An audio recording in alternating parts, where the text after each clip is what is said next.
Hello dear student, myself Hetal Goswami from Ma Ashapura Vidya Sankul. Today we will learn standard 10th subject SS and our topic is chapter number 13 जो है manufacturing industries यानी कि जो उत्पादन के जो उद्योग हैं उसके बारे में हम इस चैप्टर में जिस तरह से हमने देखा था आगे के वीडियो में कि ये जो मनुष्य के द्वारा जो बौद्धिक सांस्कृतिक और आर्थिक क्षमता के लिए जो कुदरती संसाधन है उसका रूप है उसे चेंजेस करके कुछ ऐसे यूज़ किया गया जिसकी प्रक्रिया को हम उद्योग के नाम से जानते हैं यानी कि इंडस्ट्री के नाम से जानते हैं। इसी तरह से भारत के अंदर अलग अलग संस्कृतियों में यानी कि सिंधु खीरती संस्कृति से ही ये जो उत्पादन के यानी कि मैन्युफैक्चरिंग इंडस्ट्री है अलग अलग उद्योग है वो सबसे ज़्यादा उसका विकास हुआ। इसी तरह से हमने देखा था कि इम्पोर्टेंस ऑफ इंडस्ट्रीज यानी कि इंडस्ट्री का इम्पोर्टेंट क्या है। तो आज के युग में हम देखें तो उद्योगों का विकास है वो किस पे आधारित है, तो उसका अस्तित्व है, भारत का जो अस्तित्व है वो सबसे ज़्यादा इंडस्ट्री पे ही टिका हुआ है। किस तरह से, तो देखें हम तो हर एक देश की उसको औद्योगिक दृष्टि से उसे आर्थिक स्थिति से उसे आगे लाने के लिए ये जो इंडस्ट्रीज हैं वो सबसे ज़्यादा फेमस हैं। अभी ही आप देख सकते हैं कि किस तरह से नरेंद्र मोदी ने हमारी जो कल्चरल की जो चीज़ें हैं उसको सबसे ज़्यादा महत्व दे के इस तरह से ही इसी इंडस्ट्री को सबसे ज़्यादा आगे बढ़ाया। इसी तरह से 1853 में क्या हुआ, तो लोह गारण पद्धति जो है हम यहाँ पे देखें तो 1804 में जो famous of the first industry was made in 1855 in cotton textile industry. इसके बाद 1853 में कौन सी आई, तो complex of iron famous based of चेरल फाउंडेशन। इसी तरह से अलग अलग फैक्ट्री का विकास हुआ। इसी तरह से क्लासिफिकेशन ऑफ इंडस्ट्रीज, इसके बारे में हमने देखा था कि किस तरह से मनुष्य का जो श्रम है उसकी बालिकी है वो सबसे ज़्यादा महत्व की से कारण अलग अलग जूथों में उसे बेचने में आया। हर एक उद्योग में श्रमिकों की संख्या कम की गई और छोटे से बड़े उद्योगों को हम बड़े और छोटे पायों में अलग अलग तरीके से लेने लगे। इसी तरह से हमने देखा था एग्रो बेस्ड इंडस्ट्रीज यानी कि जो कृषि के आधारित जो इंडस्ट्री है, जैसे कि हम देखें तो कॉटन टेक्सटाइल है, जूट है, सिल्क है, वुलन टेक्सटाइल है, शुगर है, पेपर है, ऐसे अलग अलग इंडस्ट्री की बेस है वो रॉ मटेरियल को ऑब्टेन करके उसे एक्टिवेट करके उसे एग्रीकल्चर में सबसे ज़्यादा ऐसे उद्योगों का विकास हुआ। इसी तरह से हम यहाँ पे देखें तो कॉटन टेक्सटाइल इंडस्ट्री, तो अब ये क्या है, तो भारत की इंडस्ट्री में ये व्यवस्था जो वस्त्र उद्योग का सबसे ज़्यादा महत्व है। उसके बाद हमने देखा था कि जूट टेक्सटाइल इंडस्ट्री यानी कि जो शन का कपड़ा होता है उसका जो उद्योग है वो किस तरह से होता है, तो ऐसे उद्योग सबसे ज़्यादा बंगाल है, फिर देखें तो आंध्र प्रदेश है, उत्तर प्रदेश, बिहार, मध्य प्रदेश, त्रिपुरा, ऐसे विस्तारों में ऐसे उद्योग सबसे ज़्यादा होते हैं। उसके बाद हमने देखा था सिल्क टेक्सटाइल इंडस्ट्री, तो भारत के उत्पादनों में ये जो रेशमी कपड़ा है उसकी परंपरा सबसे ज़्यादा फेमस है। चीन के बाद भारत का सेकंड क्रम आता है और 4 प्रकार के रेशम के कपड़े होते हैं। कौन से, तो एक है सेतुर है, इरी है, टसर है और मुगा है। उसके बाद हमने देखा था कि वुलन टेक्सटाइल इंडस्ट्री, तो जो ऊनी कपड़े होते हैं उसकी बात की थी हमने यहाँ पे। फिर है सिंथेटिक टेक्सटाइल, जो मानव निर्मित कपड़े रेशे हैं उनमें से जो कपड़ा बनाया गया उसे हम कृत्रिम कपड़ा यानी कि सिंथेटिक टेक्सटाइल इंडस्ट्री के नाम से जानते हैं। उसी तरह से शुगर इंडस्ट्री, तो जो शुगर केन होती है उसके रस में से उसके जूस में से जो गुड़ है वो बनाया जाता है। ये भारत का प्राचीन ये जो है उद्योग उसे माना जाता है। उसके बाद हमने देखा था पेपर इंडस्ट्री यानी कि जो नर्म जो लकड़ा होता है, बांस होता है, शेरड़ी होता है, उन सभी में से ये जो पेपर है उसे बनाया जाता है। और ऐसे राज्य को हम यहाँ पे देखें तो आंध्र प्रदेश, महाराष्ट्र, बंगाल, उड़ीसा, कर्नाटक, गुजरात, छत्तीसगढ़, तमिलनाडु, ऐसे शहरों में इसका जो उद्योग है वो सबसे ज़्यादा फेमस है। उसके बाद हमने देखा था मिनरल बेस्ड इंडस्ट्री, यानी कि जो those industries wherein minerals are used in raw material and no of mineral based industry such as iron and steel industry, aluminum industry, copper, chemical, fertilizer, cement, means and the transportation of electrical good and mineral based industry, यानी कि ऐसी चीज़ों को जो कच्चे माल का जो use खनिज है वो यूज़ किए जाते हैं, जिस पे से ये इंडस्ट्री है मिनरल बेस्ड की जो सबसे ज़्यादा चलती थी। आज का हमारा जो टॉपिक है वो है आयरन एंड स्टील इंडस्ट्री। तो देखें यहाँ पे, तो ये जो आयरन और स्टील उद्योग है, इंडस्ट्री है, उसका औद्योगिक और आर्थिक विकास सबसे समान तरीके से ही हुआ है। किस तरह से? तो ऐसे उत्पादनों में सबसे ज़्यादा उद्योगों के यंत्र और उसकी संरचना का निर्माण किया गया है। ऐसे उद्योग को हम देश की यानी कि this can be also considered to be a key of industry. Bharat में ये जो आयरन है वो बनाने की जो प्रक्रिया है वो सबसे प्राचीन है। दमास्कस में जो तलवारें होती हैं उसे बनाने के लिए जो आयरन है उसकी आयात भारत में से की जाती थी। भारत में आधुनिक रीत से ये जो आयरन है वो बनाने का सबसे पहला जो कारखाना है वो तमिलनाडु के पोर्टो नोवा में बना था। इसके उपरांत हम देखें तो कोई कारण से वो बंद भी हो गया। पश्चिम बंगाल में जो कुल्टी है वहाँ पे ये जो रॉ मटेरियल में जो आयरन का सफल उत्पादन किया गया। 1907 में झारखंड के अंदर जमशेदपुर में जो इंडस्ट्री है वो बनाई गई। वहाँ पे ये जो आयरन है और स्टील इंडस्ट्री है, ये आयरन और स्टील इंडस्ट्री है उसको उत्पादन है वो सबसे बड़े पैमाने में होने लगा। पश्चिम बंगाल में बर्नपुर और कर्नाटक में भद्रावती है, वहाँ पे भी इसका जो इंडस्ट्री है वो बनाई गई। इसके बाद देखें तो भिलाई, राउरकेला, दुर्गापुर, ये सारी जगहों पे ये जो स्टील और आयरन इंडस्ट्री की जो कारखाने हैं वो सबसे ज़्यादा बनाए गए। बोकारो, विशाखापट्टनम, फिर देखें तो सैलम है। उसके बाद आधुनिक और बड़े कारखानों में इसकी स्थापना की गई। नेक्स्ट पेज पे आप आएँ। ये जो स्टील और आयरन है उसे बनाने के लिए लोह अयस्क जो कोयला होता है, जो चूने के जो पत्थर होते हैं, यहाँ पे आप देखें, मैं आपको दिखाऊं, iron, oral, coal, limestone and magnesium are use of raw material for production of iron steel. तो ये तो सारी चीज़ जो आयरन और स्टील बनाने के लिए सारी चीज़ों को मिक्स किया जाता था। इसी तरह से गुजरात के अंदर हजीरा के पास मिनी स्टील प्लांट भी प्रस्थापित किया गया।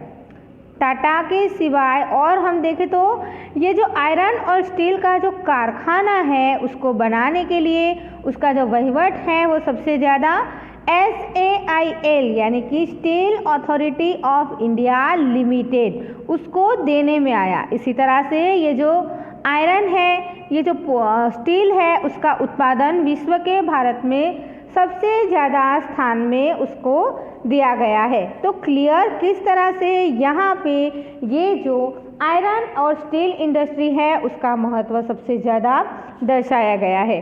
अब आप यहाँ पे एक मैप देखें जो दिया गया है, countries of iron and steel industries in India. Bharat के अंदर पूरे विश्व के अंदर जो कुछ ऐसी इंडस्ट्री हैं इसके अंदर हमें यहाँ पे इंडिया का मैप दिया गया है, जिसमें हमने देखना है कि ये countries of iron and steel industry कहाँ कहाँ पे आई हुई हैं। ये जो रेड पॉइंट आप देख रहे हैं वो सारे आयरन और स्टील कंपनीज के हैं। क्लियर? तो देखें आप यहाँ पे गुजरात के अंदर हमें यहाँ पे दिखाया गया है कौन सा शहर है, तो यहाँ पे ये जो स्थल बताया गया है वो है हजीरा। उसके बाद आप यहाँ पे देखें विजयनगर, भद्रावती, सेलम, फिर है विशाखापट्टनम, भिलाई, राउरकेला, जमशेदपुर, बोकारो, दुर्गापुर। फिर आप यहाँ पे देखें तो कौन सा है, तो बर्नपुर। इसी तरह से दुर्गापुर, बेकारी, ये सारे के सारे हैं वो है आयरन एंड स्टील कॉम्प्लेक्स जो हैं, जो यहाँ पे दिखाए गए हैं, हमने यहाँ पे देखें। अब आप नेक्स्ट पेज पे आए। यहाँ पे जो टॉपिक है वो है एल्यूमिनियम रिफाइनिंग इंडस्ट्रीज, यानी कि ये जो एल्यूमिनियम रिफाइनिंग इंडस्ट्री है उसके बारे में हम यहाँ पे देखें। तो क्या है ये एल्यूमिनियम को पिघलाने की जो पद्धति है, उसे रिफाइनिंग किया जाता है, वो क्या है उसे हम यहाँ पे देखें। After iron and steel industry, aluminium refining is another important industry. जो आयरन और स्टील की जो इंडस्ट्री थी उसके बाद का महत्व का जो उद्योग है वो किसका है, तो एल्यूमिनियम जो रिफाइनिंग है उसका है। इसी तरह से यहाँ पे ये जो धातु है उसका वज़न कितना होता है, तो एकदम हल्का सा होता है, मजबूत होता है और उसे हम टीप सके उसी तरह से। यहाँ पे देखें, weight, strong and malleable, smooth conductor of electricity and rust proof. यहाँ पे ये जो विद्युत सुवाहकता और उसे काट नहीं लगता, ऐसे ये जो विशिष्ट गुण हैं वो किसके होते हैं, तो एल्यूमिनियम के। बॉक्साइड और एल्यूमिनियम की कच्ची धातु है। इसी तरह से एल्यूमिनियम के साथ दूसरी जो मिश्र धातुआं हैं वो उसके साथ मिलाने में आती हैं, जो है मोटर, रेलवे, हवाई जहाज, यांत्रिक साधनों को बनाने के लिए यहाँ पे ये जो एल्यूमिनियम है उसका यूज़ किया जाता है। एल्यूमिनियम का उत्पादन 40 से 50% खर्च है वो विद्युत में हो जाता है। इसके कारण क्या होता है, तो बॉक्साइट और जड़ विद्युत सरल आसानी से हमें हमारे जीवन में उपलब्ध हो जाते हैं। इसी तरह से ऐसे उद्योग भी बहुत सारे स्थापे गए हैं। ओडिशा, पश्चिम बंगाल, केरल, उत्तर प्रदेश, छत्तीसगढ़, महाराष्ट्र, तमिलनाडु, ऐसी जगहों पे ये जो एल्यूमिनियम रिफाइनिंग है उसके कारखाने हैं, इंडस्ट्री है, वो सबसे ज़्यादा स्थापे गए हैं। तो ये था aluminium refining industries. I hope आपको समझ में आया होगा। इसके बाद का जो टॉपिक है वो है कॉपर रिफाइनिंग, यानी कि जो तांबा होता है उसे जो पिघलाने का जो कार्य होता है वो किस तरह से होता है वो हम यहाँ पे देखें। The use of copper has increased due to projection such as easy conductor of electricity and can be mixed with other minerals easily।